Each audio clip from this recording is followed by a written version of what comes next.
येवल्याच्या अलिबाबाने ओबीसींचा घात केला। भुजबळ आणि वडट्टीवारांनी ओबीसी समाजाला संपवण्याचं ठरवलंय।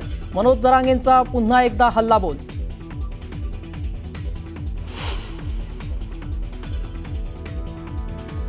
भुजबळ आणि वडट्टीवारांच्या भेटीत दादांविरोधात षड्यंत्र। मनोज जरांगेंचा खळबळजनक आरोप। तर कुठलीही गुप्त बैठक झाली म्हणत भुजबळांसह वडट्टीवारांनी घेतला जरांगेंचा समाचार।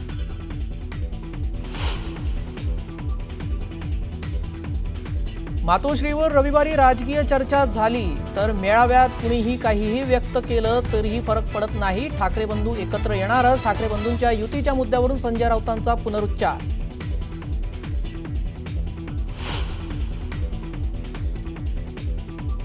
मुंबईचा महापौर हा मराठी आणि ठाकरे बंधूंचाच होणार, कुणीही चिंता करू नये। दिल्लीचे जोडे उचलणारा माणूस महापौर होणार नाही, संजय राऊतांचं मोठं विधान।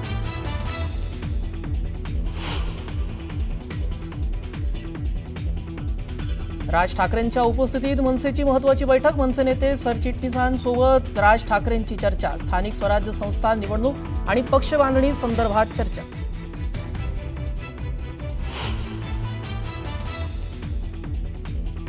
सिंधुदुर्ग जिल्हा बँकेतील कर्ज घोटाळा प्रकरणाचे नितेश राणे सूत्रधार। शिवसेना नेते राजन तेलींचा गंभीर आरोप। कर्ज वाटपाची चौकशी करण्याचीही केली मागणी।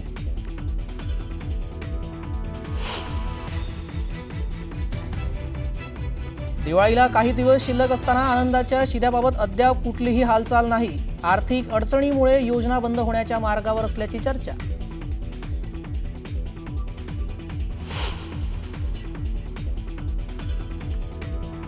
आरोपी वाल्मिक कराडच्या फोटोचा स्कॅनर सोशल मीडियावर व्हायरल। वाल्मिक अण्णाचं नाव आणि चेहरा टिकून ठेवण्यासाठी मदत करण्याचं आश्वासन। बीडमध्ये चर्चांना उधाण।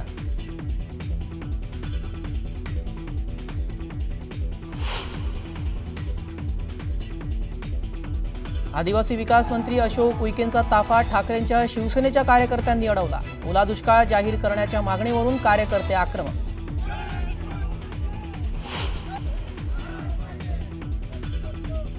ओला दुष्काळ जाहीर करण्याच्या मागणीसाठी बीडमध्ये शेकाप आक्रमक। आंबेजोगाई कळंब राष्ट्रीय महामार्गावर तब्बल 1 तास रास्ता रोको। पूरग्रस्त शेतकऱ्यांना मदत देण्याची मागणी।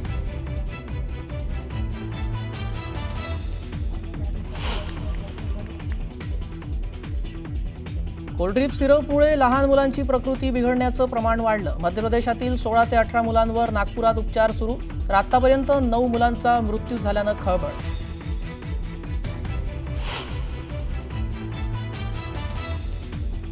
निलेश घायवळच्या पुण्यातील घरावर पोलिसांची छापेमारी। घायवळच्या घरी सापडली जिवंत काडतुसं।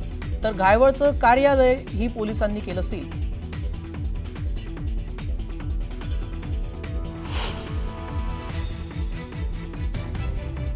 केंद्रीय निवडणूक आयोगाची आज दुपारी 4 वाजता पत्रकार परिषद। बिहार विधानसभा निवडणुकीच्या तारखा आज घोषणा होणार। निवडणूक आयोगाच्या पत्रकार परिषदेकडे संपूर्ण देशाचं लक्ष।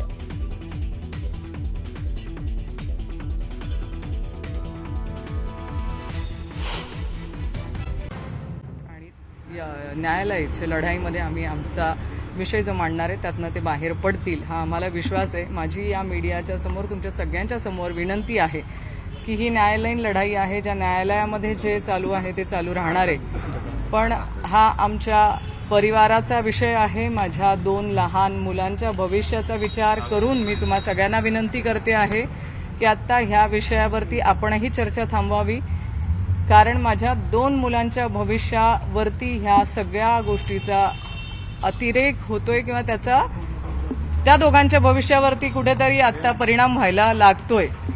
म्हणून माझी सगळ्या मीडियाला विनंती आहे की आता हा विषय तुम्ही थांबवा। ही न्यायालयात ज्या गोष्टी होणार आहेत त्या तुमच्या समोर येणारच आहेत आणि न्यायालयाची लढाई ही मला विश्वास आहे आम्ही सगळ्या ठामपणे ही जिंकणार आहोत, कारण सत्य हे आजही सत्यच आहे आणि उद्याही सत्य। आरोपपत्र जे दाखल झाले त्या आरोपपत्रामध्ये अंमली पदार्थांच्या सेवनाचा आरोप नाही तर पजेशनचा आरोप जो आहे तो खेवलकर यांच्यावरती करण्यात आला। पोलिसांना या सगळ्या गोष्टींचा अंदाज होता की रेड जी करण्यात आली आहे ती पार्टी त्या अर्थाने सुरू होण्यापूर्वी आरोपपत्रामध्ये जे नमूद केलंय त्यानुसार पजेशन जे ते पजेशन अंमली पदार्थांचं आहे असाच केवळ आरोप आहे। सेवनाचा आरोप पोलिसांनी केलेलाच नाही।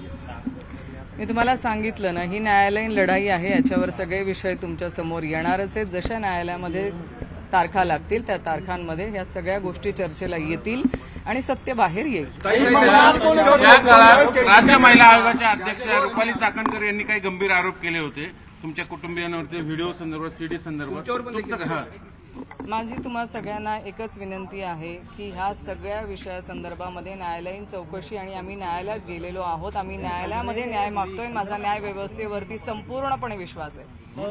त्याच्यामुळे माझ्या 2 लहान मुलांच्या वतीने माझी तुम्हा सगळ्यांना विनंती आहे की ह्या सगळ्या ज्या गोष्टी आहेत तुम्ही आता कृपा करून थांबाव्यात. हा आमचा पारिवारिक विषय आहे आणि आमच्या पारिवारिक विषयामध्ये माझ्या 2 चिमुकल्याच्या भविष्यावरती याचा परिणाम होतोय. त्यांच्या भविष्यासाठी आणि त्यांच्या मानसिकतेवरती होणारा परिणाम बघता माझी तुम्हा सगळ्यांना विनंती आहे की आता ह्या विषयावरती फार चर्चा न करता जे महाराष्ट्रातले शेतकरी बांधवांचे विषय आहेत, जे दुष्काळ आज महाराष्ट्रामध्ये ओला दुष्काळाची गरज आहे, ह्या सगळ्या शेतकरी बांधवांच्या साठी तुम्ही सगळ्यांनी लढा आणि त्यांच्यासाठी आवाज उचला, एवढीच माझी सगळ्यांना विनंती. आरोप मान्य आहेत की नाही त्यांनी केलेले? चाकणकरांनी जे आरोप केले होते गंभीर, त्यांचे व्हिडिओ वगैरे, ते मान्य आहेत की नाही? मी कसं सांगणार हो? त्यांनी आरोप केले. माझं एवढंच म्हणणं आहे, म्हणलं होतं की योग्य वेळी मी उत्तर देईल. येऊ द्या ना, योग्य वेळ येऊ द्या ना. मी तुम्हाला सांगितलंय ना की माझ्यासाठी हा विषय न्यायालयीन विषय आहे. तुम्ही मला कुठलाही प्रश्न विचारला तर त्या प्रश्नाचं उत्तर मला आज रोजी देणं शक्य नाही. ज्या न्यायालयामध्ये मला उत्तर द्यायचं आहे त्या न्यायालयामध्ये आम्ही आमची बाजू मांडणार. माझी एक भाऊ म्हणून तुम्हा सगळ्यांना विनंती आहे की तुमच्या सगळ्यांच्या ठिकाणी मला बहीण म्हणून ठेवा, माझ्या 2 मुलांना भाचे म्हणून बघा. तुमच्या स्वतःच्या लहान बहिणीच्या मुलांवरती आज सगळ्या गोष्टींचा काय परिणाम होतोय ह्याचा देखील विचार करा. राजकारण नक्की होतं, पण राजकारण करत असताना कोणाचं आयुष्य उद्ध्वस्त होऊ नये ह्याची काळजी घेणं देखील मला असं वाटतं मीडियाचं काम आहे. मी आज तुम्हाला विनंती करते, आज शेतकरी बांधवांना जी गरज आहे त्यांच्यासाठी आवाज उचला आणि त्यांच्यासाठी लढा. धन्यवाद. आमच्या सगळ्या नेते मंडळींना आणि सरचिटणीस जे आहेत आमचे, त्यांना बोलवलं होतं आणि अत्यंत महत्वाचा विषय म्हणजे त्यांनी एवढ्याच एकाच विषयापुरतं मर्यादित आजची मीटिंग होती आणि ती म्हणजे लवकरच आम्ही सदस्य नोंदणी सुरू करणार आहोत आणि त्यासाठी आजची बैठक होती. त्याच्या तारखा काही ठरलेल्या आहेत व त्याचं कन्फर्मेशन लवकरच आम्ही तुम्हाला देऊ आणि त्याच्यामुळे आजची मीटिंग ही फक्त महाराष्ट्र नवनिर्माण सेना सदस्य नोंदणी अशा प्रकारचा विषय अत्यंत महत्वाचा होता आणि तो महाराष्ट्रव्यापी असं करायचा निर्णय झालेला आहे आणि त्यासाठी आजची मीटिंग होती. बाकी काही विषय नव्हते. पण खासदार संजय राऊत म्हणतात की काल जी 2 भावांची भेट झाली ती कौटुंबिक नसून राजकीय भेट होती असा उल्लेख त्यांनी केला आहे. तर त्यामुळे मग कालच्या राजकीय भेटीमध्ये 2 पक्षांच्या युतीच्या संदर्भात काही चर्चा झाली आहे का? नाही, आज तर तशी काही चर्चा नव्हती. आज ही प्राथमिक सदस्य नोंदणीची चर्चा होती आणि मी तर नव्हतो त्याच्यावर मला कल्पना नाही. पण संजय राऊत आता काल त्या मिटिंगला होते, त्यांना कल्पना असेल. पण आज त्या विषयावरती कुठलंही भाष्य राजसाहेबांनी केले नाही, त्यामुळे कुठलाही विषय त्या आजच्या मिटिंगमध्ये नव्हता. संजय राऊतांनी असंही म्हटलंय की महाराष्ट्रातल्या ज्या महत्वाच्या महानगरपालिका आहेत मुंबई, ठाणे, कल्याण, डोंबिवली, नाशिक या आम्ही मनसेसोबत एकत्र लढू. आनंदाची गोष्ट आहे आमच्यासोबत आणि आम्ही त्यांच्यासोबत लढवणार असू तर आम्ही त्यांचं स्वागतच करू, तो गोष्ट वेगळी. पण त्या विषयावरती आजच्या बैठकीमध्ये चर्चा नव्हती आणि त्याच्यामुळे ज्या विषयाची चर्चा झालेली नाही त्या विषयावरती बोलणं पण उचित वाटत नाही असं मला वाटतं. महापौर हा ठाकरेंचाच असेल असं सुद्धा वक्तव्य केलं.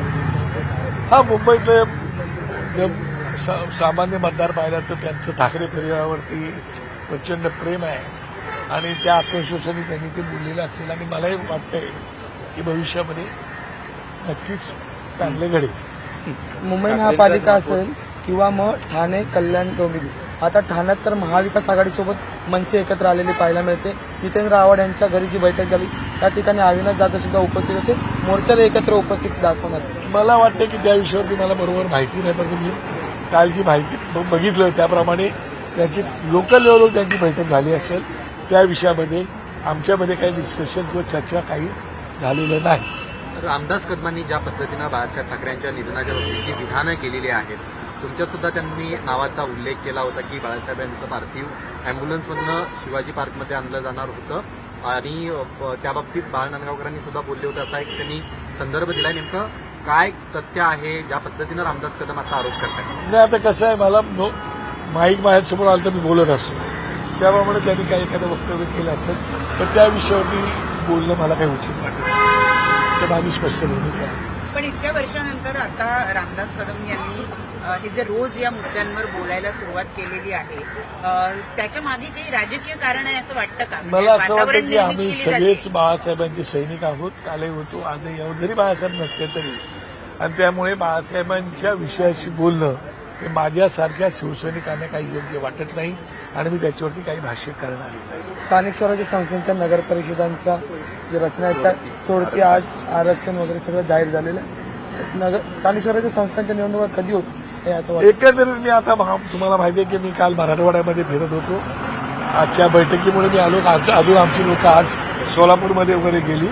त्याच्यामुळे इकडे एकंदरीत जर तुम्ही परिस्थिती पाहिली तर अत्यंत भयावह अशी परिस्थिती त्या ठिकाणी असल्यामुळे सोडत वगैरे काढणं हा इलेक्शन कमिशनचा भाग आहे. तो इलेक्शन कमिशन करतच असेल, परंतु निवडणुकीच्या संदर्भामध्ये काय करायचं काय करायचं नाही याचा निर्णय राज्य सरकार इलेक्शन कमिशन घेईलच.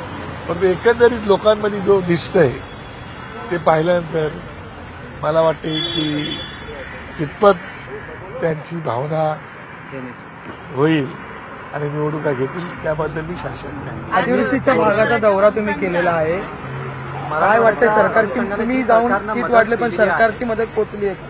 सरकारची मदत अजून पोहोचलेली नाही. मदत जी पोहोचली ती अत्यंत तुटपुंजी मदत पोहोचलेली आहे आणि त्यामुळे लोकांमध्ये प्रचंड अँगर मला दिसतोय, राग दिसतोय, उद्विग्नता दिसते त्यांच्याकडे, कारण त्यांचं सगळं सगळंच वाहून गेलेलं आहे.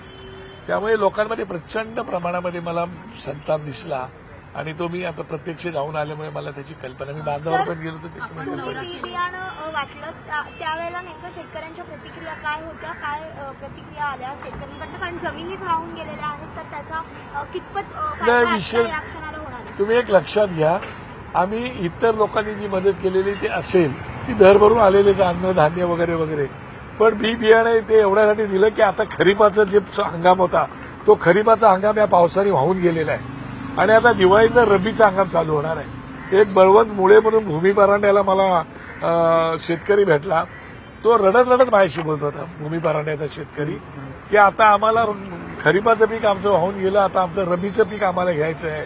आता तुम्ही मदत केल्यामुळे आम्हाला काहीतरी एक आशा वाटते, आधार वाटते. आमच्याकडे तर मुलांची फी भरायला सुद्धा पैसे नाही, काय करावं कळत नाही. शेतकऱ्यांनी जी आम्हाला मदत राज्य सरकारने दिली ती 8,500 हेक्टर मदत दिलेली आहे. आता 8,500 हेक्टर ही जर मदत असेल त्यांच्या एकराला तिथे 40-50 लाख रुपये एकराला त्यांना लागतं.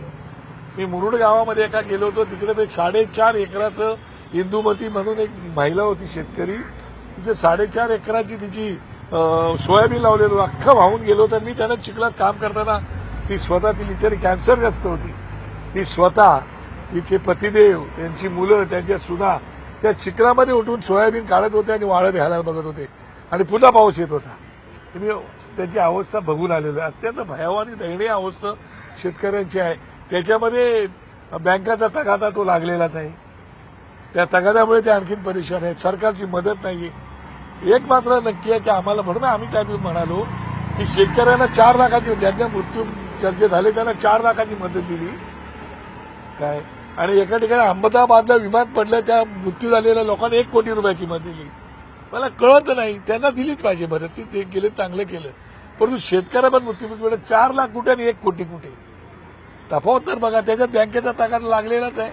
मुख्यमंत्र्यांनी आता जरी सांगितलेलं असलं की बँकेने तगादा लावू नये तरी बँक ऐकायला तयार नाही. एका शेतकऱ्याने 1.5 एकर जमीन वाहून गेली, अख्खी खरडून गेली असेल, त्याच्या अकाउंटला 5,000 रुपये आले. एका शेतकऱ्याच्या अकाउंटला 1,700 रुपये आले. तुम्ही 5,000 आणि 1,700 रुपयांनी काय करणार?